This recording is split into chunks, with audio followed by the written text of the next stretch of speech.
Hello and welcome to Where Parents Talk TV. My name is Lianne Castelino. Our guest today is a mom of one. She has 3 Olympic medals and 5 world championships in her vast and impressive resume as an athlete.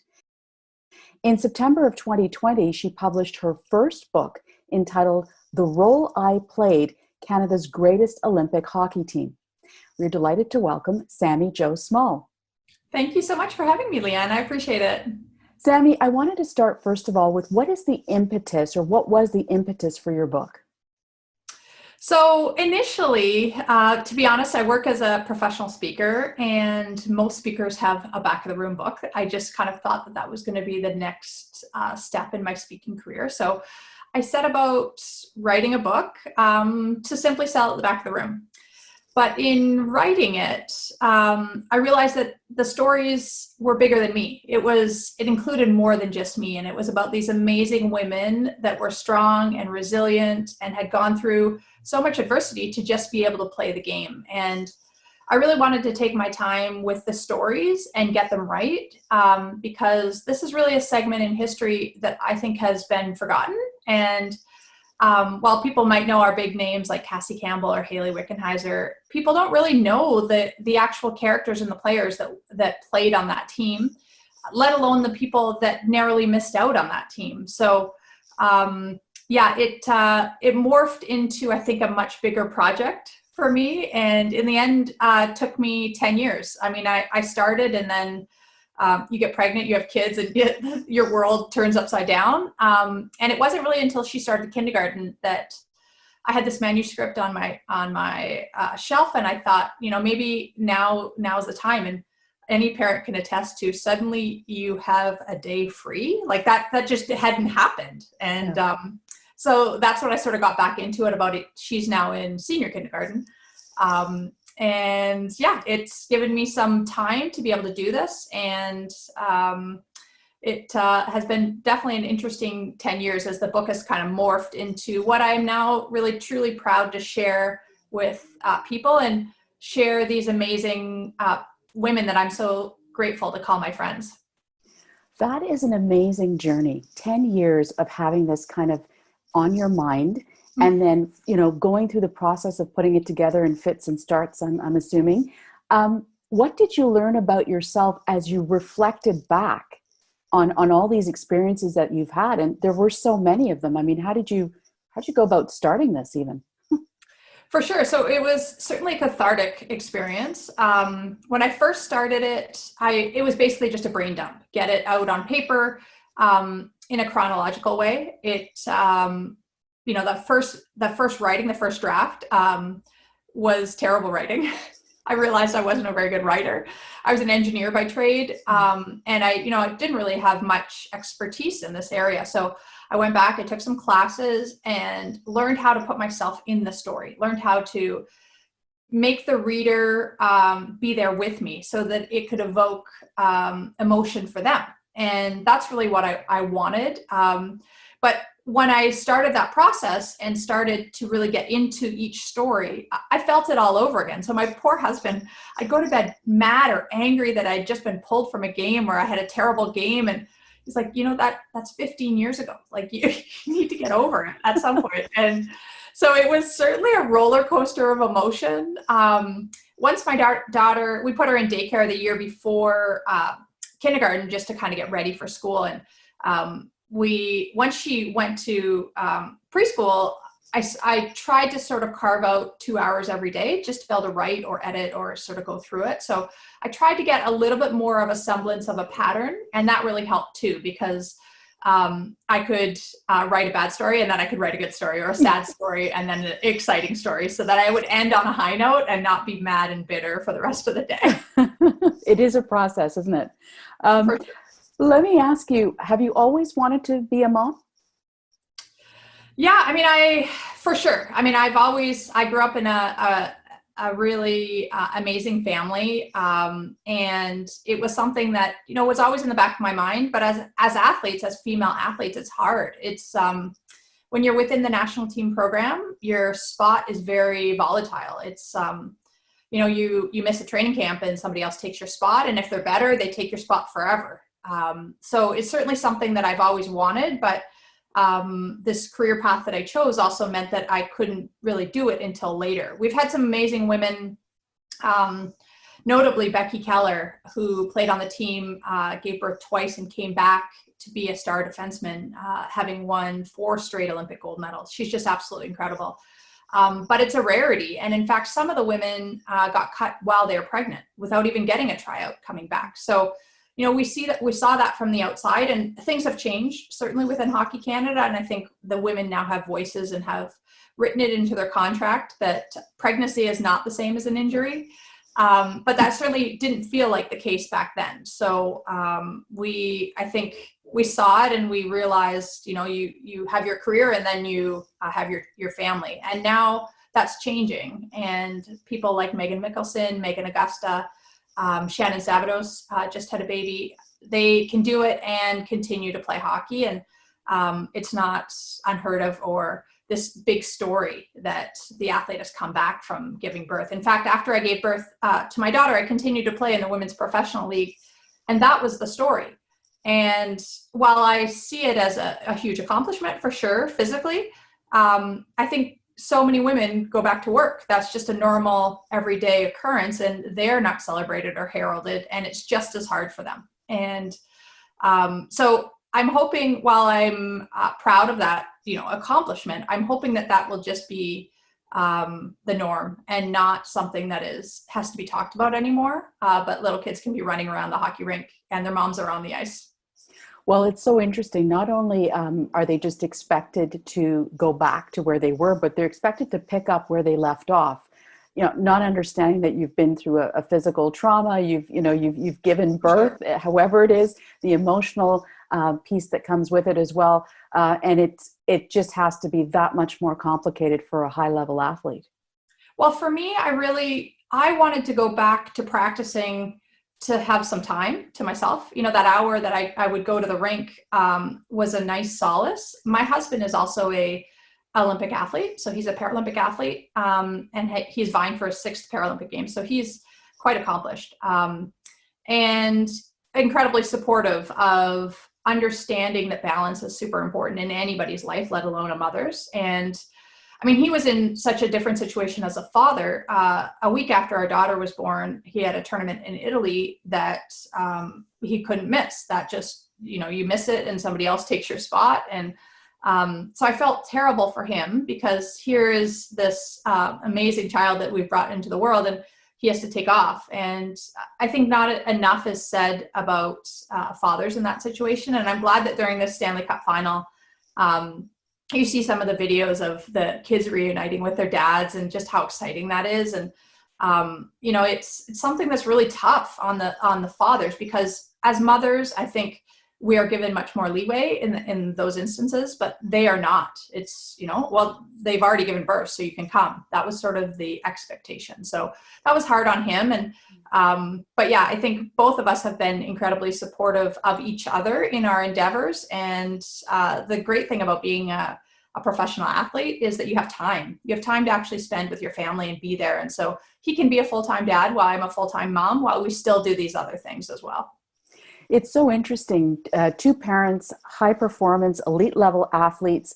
What would you describe as your collective approach to parenting? Is it similar, or do you come at it from radically different viewpoints? I think we do come at it from radically different viewpoints, not because of our athletic background, but because of our parenting background ourselves. My husband grew up in a family where his dad had 15 siblings and his mom had 16 siblings. They themselves had their first child who ended up passing away from a disease. And then they had my husband, Billy, with spina bifida. And they were forced to move from their home province of Prince Edward Island to Toronto to go to Sick Kids Hospital. And just the incredible resilience and determination that goes along with all of that to have their only child brings about a different style of parenting, for sure, that he went through. I was very fortunate to have parents, a loving family, and a brother. We all got along, and it was a very different upbringing, I think. And so because of that, and I think everybody experiences different upbringings in their lives compared to their spouse. And we tend to come at it from very different angles, parenting our daughter. But I think what's really great about it is you collectively meet in the middle and you bring the best of both sides. And, attempt maybe one approach that doesn't work and you try the other approach. But we try to have those conversations behind closed doors so that our daughter feels like we are coming at it from the same approach. And I think that's one thing that I would share with other parents is it's okay to not have the same opinion as your spouse, but it's not okay to not talk about it. The conversation is really important, and meeting in the middle and maybe trying one approach one time and another approach another time, and maybe a completely radically different approach the next time if that doesn't work. So we've all been through it, and it's not easy, and every kid's going to respond to different things. So yeah, for sure. I think we are different styles of parents, but I think complement each other. And what's really interesting about that, being a mom of three, and mine are a bit older than yours, that's a constantly evolving space, right? You figured it out on Monday morning at 9 a.m. and by noon that day, you're like, oh my goodness, I got to change strategies. Like it's got to be different. So different. Yeah. So now your daughter's 4 years old. I'm curious, and I've had this conversation with other athletes as well. Expectations, motivation, the drive, the mental toughness, all of those things that go into what you've done and what you're good at. When you become a parent, how do you go about managing that in your child? In other words, are you going to be supportive? Are you going to be more or less, let her figure it out on her own, let her look at that adversity in the eye, and I'm going to stand on the sidelines and watch and just support when needed? There's different approaches here, for sure. For sure. And it's hard to know what is the right approach. And I have a lot of peers that have gone through it and have done the whole gamut. I think for us, obviously we love hockey. Our daughter already hates hockey. Well, that makes it easy for you then. Yeah. Hockey takes mom and dad away a lot of the times. And so what we tried to do when she was about 2.5 or 3 is say that we were going to work and not going to hockey. So we kind of changed the language a little bit around what that meant, because she had never seen it. We don't really watch much TV, so she had never really seen much of it. When my husband now competes internationally, it's not local, so we can't always go. But she has been to some tournaments. She's watched me play now, and I think she's starting to understand a little bit more. My husband took her to Chapters the other day just to see my book and to see it in a store. And she didn't understand why my book would be in a store. Like that's weird. So she's not really, doesn't have a full comprehension of what we've done or who we are by any means, which is good. And I'd rather it be that way. I think when we already have her involved in sports and activities, and with the pandemic, my husband's very musical, so he's taught her a bunch of different things, and we try to have a gym class every day, and we try to have a music class, and then we try to do some schoolwork. And so we try to really expose her to different things. And the thing with my parents, and really all I know is what I went through as a child, and hearing other stories, but for myself as a child, my parents were not hockey people. I think they would have chosen a different sport if they had imposed their will on me, but they never did that. All they wanted to do was expose us to a bunch of different things. And so that's what we want to do with our daughter, is that, even if she hates hockey, we'll probably put her in it just so that she sees what it is. And we have her in a little tennis lesson over at the community center, which is really fun and exciting for her to see. We got her into karate last year because we convinced her that the little gi that you wear is actually a little tutu. All she really wants to do is dance. All she wants to do, she loves gymnastics, those kind of things, and all the things that I am not really so knowledgeable about. So it's a whole new path for me. And I've talked to a lot of women that are in the arts and that are in dance and in various different aspects, and asking them, how do you support a young child that is this way? And the best answer I got was that you just you just encourage it. You just encourage and ask for more and show me more and do another routine. And I love it. And really, that's all we try to do. We, have no idea what's going on most of the time as she's playing Unicorn Ballet Mermaid for the 50th time. But, that's what my mom would have probably loved to have a little daughter like this. And she got me. So it kind of comes full circle. My mom, who knew nothing about hockey, when I played street hockey with the boys on the street, she sewed me a little pair of goalie pads out of her old corduroys when I was 5 years old, so that I could fit in with the boys. And so she did everything she could. And so, I just hope that I can provide a space where my daughter finds her own passion. We have time, I want to get involved in her life, but I want her to find out for herself what she really loves. And that's not always easy to do. And it might not happen until she's 34 years of age, but as long as she's exposed to a bunch of different things. And I think every activity, every endeavor that you pursue, whether it's in the arts or in the sports, teaches you something about yourself and teaches you about the people around you. And that's that's what you're trying to get out of it. So whether she sits on the soccer field and picks the flowers, that's okay, because she's around friends and making new friends. And I just have to remember that it's okay if she doesn't want to go score the goals. And sometimes in the back of my head, I want her to want that, just like I was so competitive. She's not, and that's okay. Well, and it's interesting. That's why I asked the question, right? Because of what you've done and how high you've gotten it. It's just human nature to kind of have those thoughts roll through your mind, but then sure, having what you want for your children. That's exactly. That's really human nature. But I think being a parent, I'm now 44, so I didn't have her till I was 39. I think that gives me a little bit more perspective than had I been this way at 21. I might have been way more pushy and had way more expectations. Mm-hmm. But I think with age comes a little bit of wisdom to know that that's really not what makes people happy. Let me ask you, what would you say has surprised you the most about becoming a parent? You absolutely didn't expect it. I didn't expect to see a little best friend right away. I mean, that's really corny to say, but somebody that knew you so well, I didn't expect really that.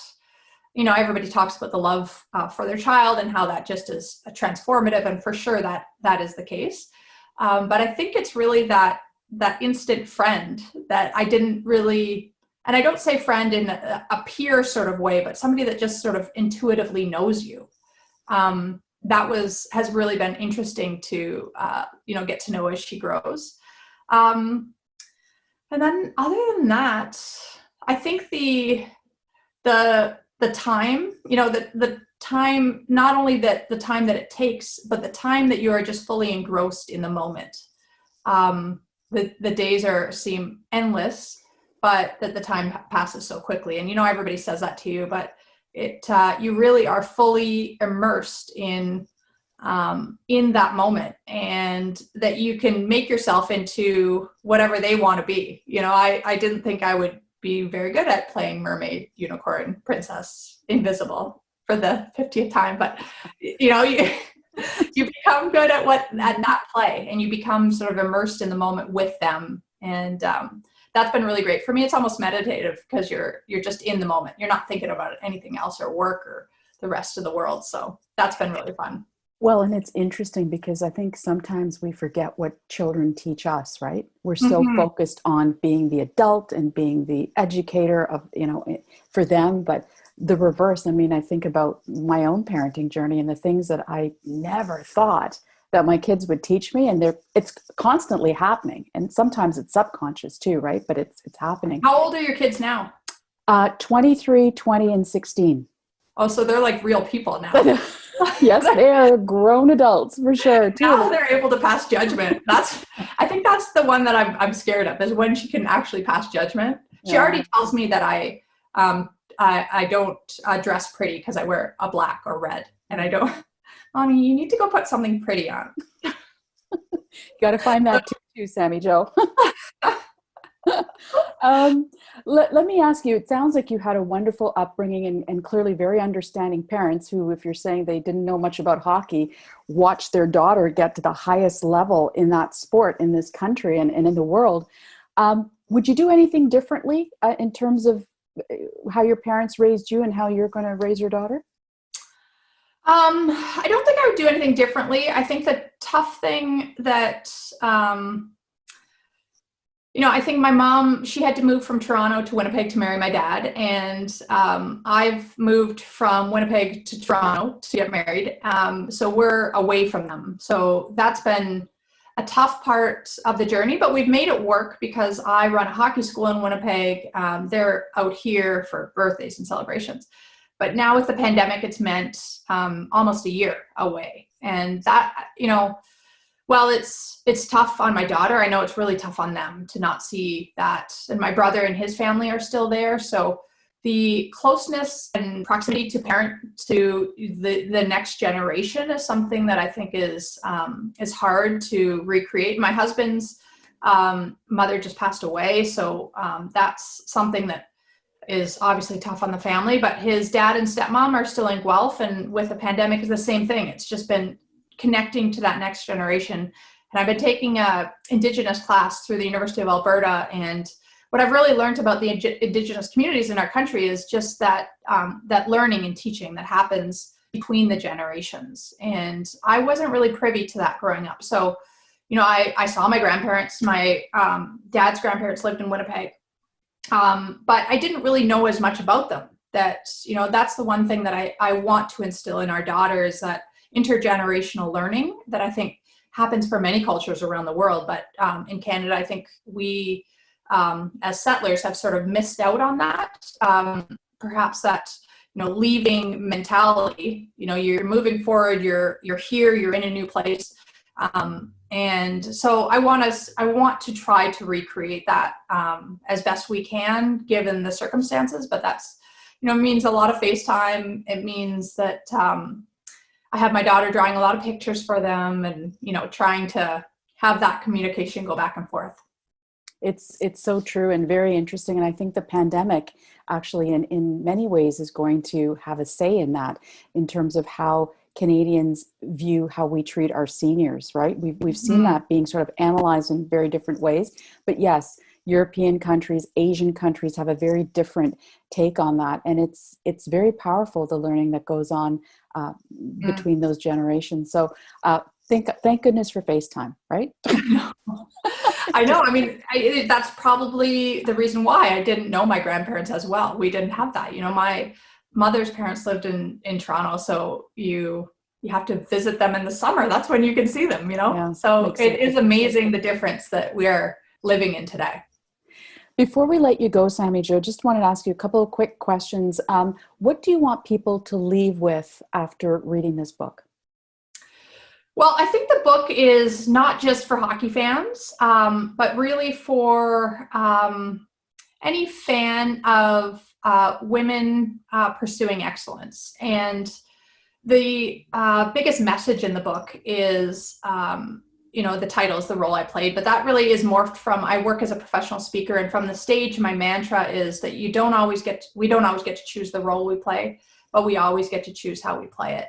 And I think parenthood goes part and parcel with that we are often put in situations that we don't want to be in. We are often relegated to the back and not acknowledged for our efforts and the rewards, and not given that pat on the shoulder. But that ultimately what we do each and every day should be our best that we can do that day, and be very forgiving if that isn't your best. And just try again the next day. And that ultimately it's about being proud of what you do. And that's what I tried to get across in the book, is that you're not always going to get the reward. You're not always going to get the pat on the shoulder, but just do your best that you can that day. And that's enough. And it'll be enough to find the joy in other people's successes and see our children grow and morph into these amazing human beings. I'm sure you've already gone through that, but as I watch her grow, I just think of these amazing lessons that I learned through sport. And I'm cognizant to know that sport is not life, but it certainly did teach me a lot about how to be a parent and how to be patient and how to be fully in the moment. And so I hope that people do pick up the book and can see themselves in it as well.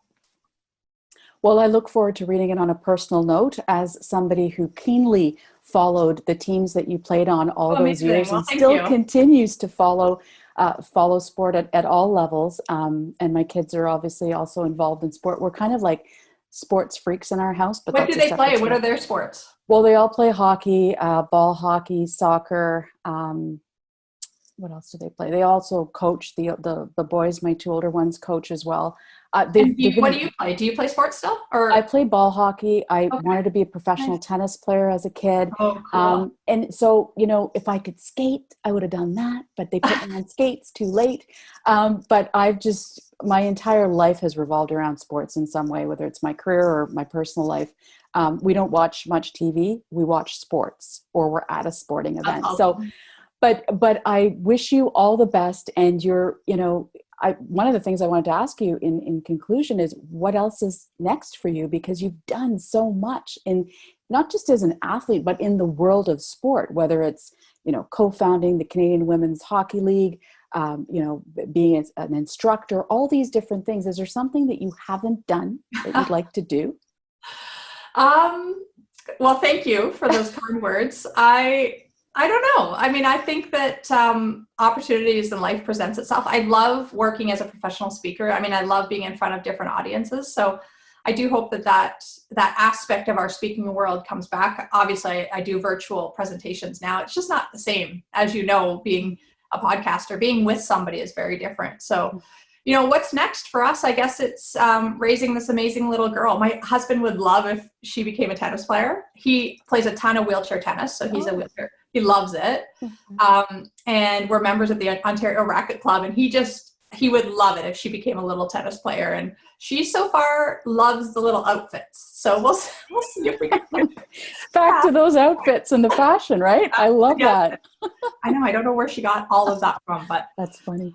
Her own little person. So that's our next journey, and we're excited for it. Well, we wish you all the best in everything that you do. All the best with your book as well. Sami Jo Small, thank you so much for joining us today. Thanks so much for having me, Lianne. I really appreciate it.